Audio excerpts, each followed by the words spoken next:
नाज़रीन कहते हैं कि जब भी कोई सियासी जमात, जब भी कोई हुकूमत मुश्किलात में होती है तो सबसे पहले जो अपने नाराज अराकीन हैं वो अपना अपना गुस्सा निकालना शुरू करते हैं। एक ऐसी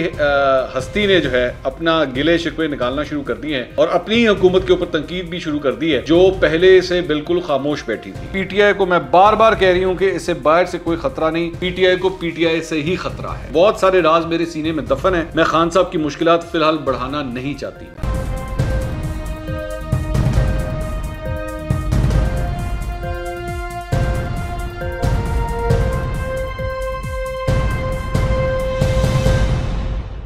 अस्सलाम वालेकुम नाज़रीन, मैं हूं मंसूर अली खान। अपने YouTube चैनल के ऊपर आपको खुशामदीद कहूँगा। सबसे पहले आपसे दरख्वास्त के चैनल को सब्सक्राइब करना मत भूलिएगा और बेल आइकन ज़रूर प्रेस कीजिएगा।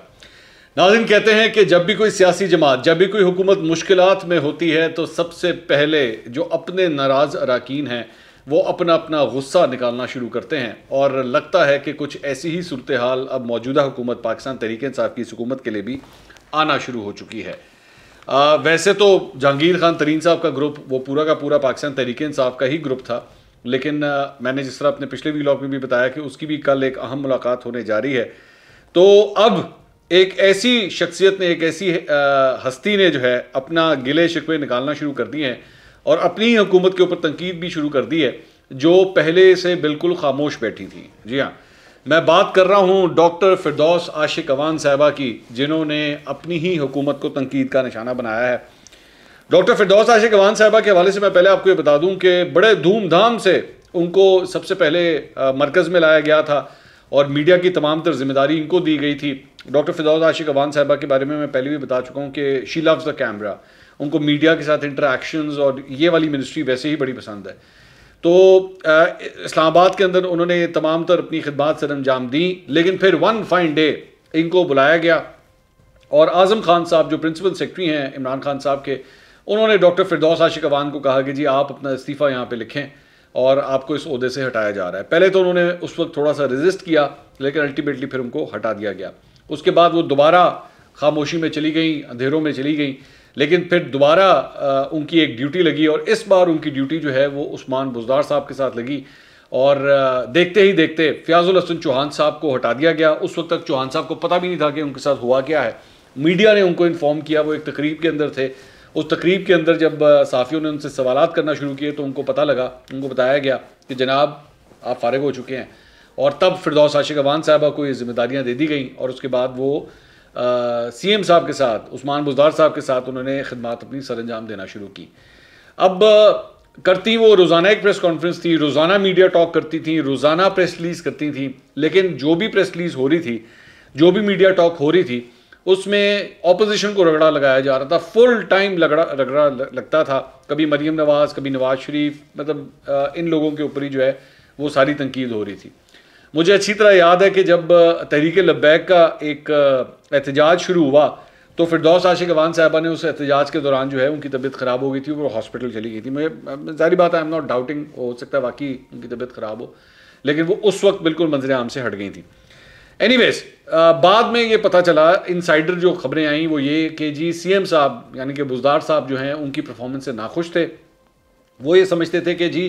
पंजाब हुकूमत ने इतने काम किए हैं, उन कामों की तशहीर नहीं होती, उनके बारे में लोगों को पता ही नहीं है। और फिरदौस आशिक अवान साहिबा जो है वो अपनी प्रमोशन के ऊपर लग चुकी हैं, रोज़ाना अपनी प्रेस कॉन्फ्रेंस करती रहती हैं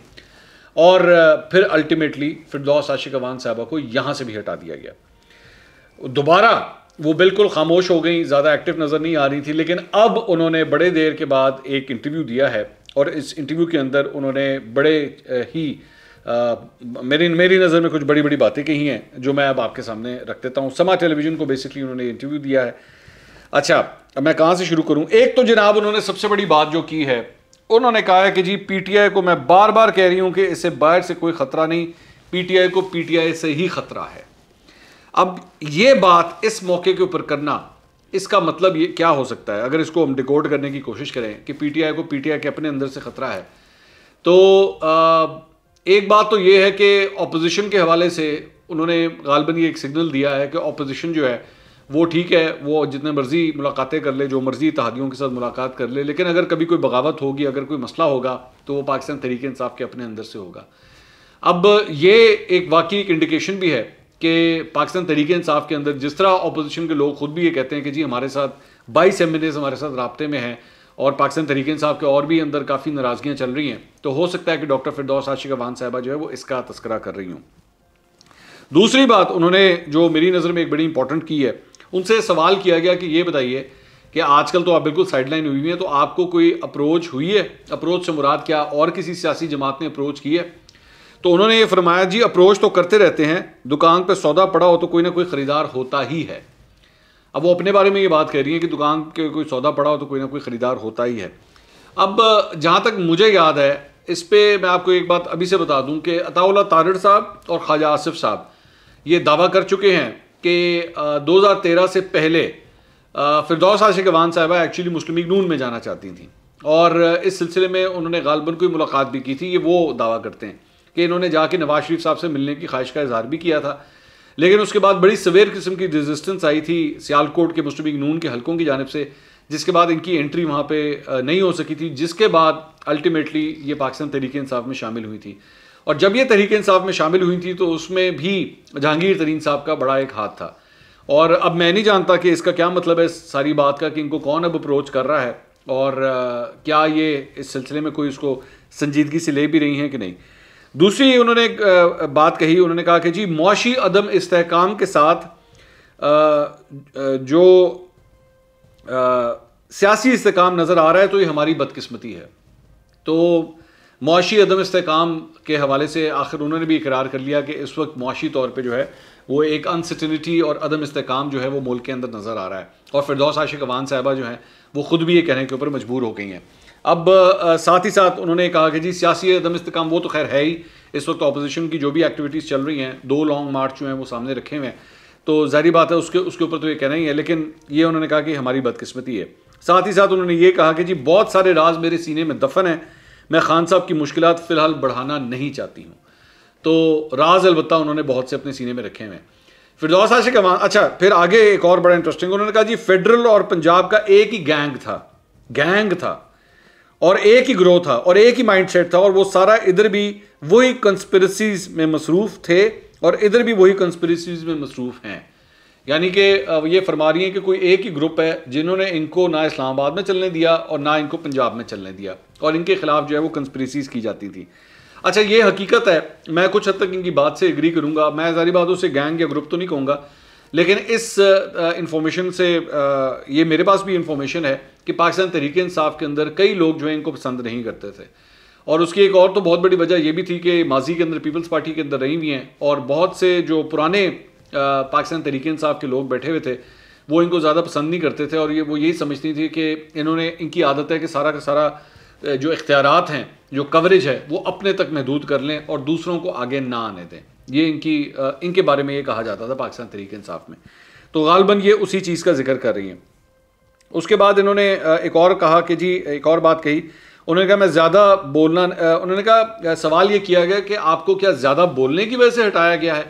आप क्या ये समझती हैं? तो उन्होंने कहा ज़्यादा बोलना नहीं, सच बोलना, हक़ाइक़ सामने लाना।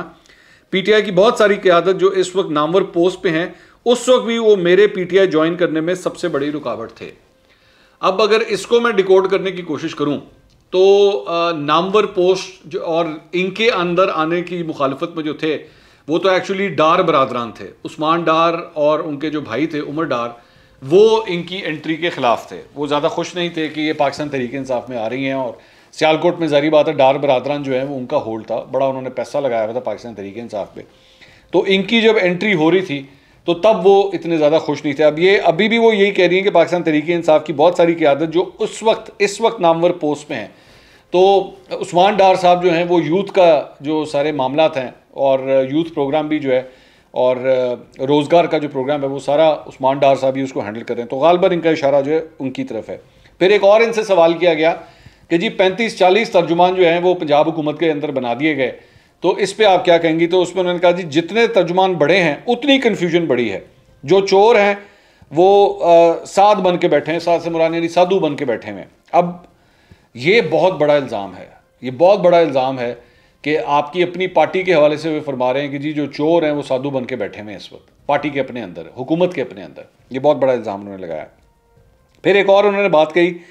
कि ये जो आपके नादान एडवाइज़र हैं जो खान साहब को इस नहज पर लेकर आए हैं,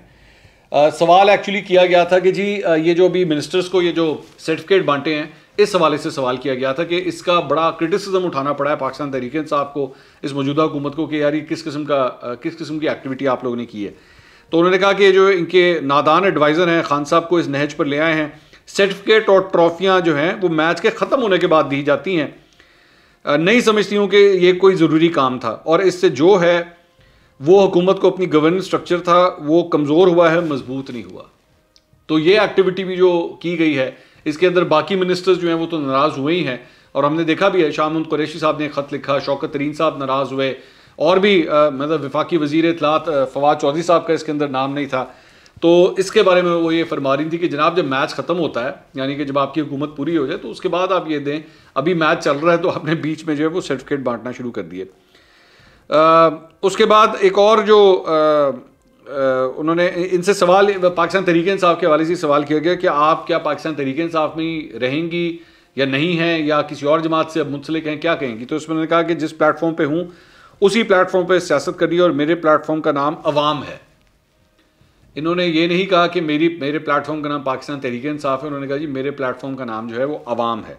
अब ये जो सारी गुफ्तगू हुई है, ये जितनी भी गुफ्तगू मैंने आपको पढ़ के सुनाई है, इससे ये पता लगता है कि फिरदौस आशिक अवान साहिबा जो हैं वो काफ़ी नाराज़ हैं, और अभी भी, लेकिन उन्होंने मेरी नज़र में लो गेयर के अंदर जो है तनकीद की है, हाई गेयर के अंदर अभी भी तनकीद नहीं की, क्योंकि मैं कम से कम जानता हूँ फिरदौस आशिक अवान साहिबा से मेरी बड़ी दफ़ा मुलाकात हो चुकी है कि अगर वो तनकीद करने के ऊपर आएँ तो वो अगले को घर तक छोड़ के आती हैं।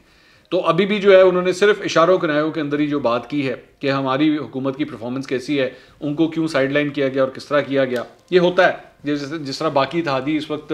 अपना अपना रंग दिखा रहे हैं, ज़ाहिर बात है हुकूमत मुश्किल में है, इमरान खान साहब मुश्किल में है,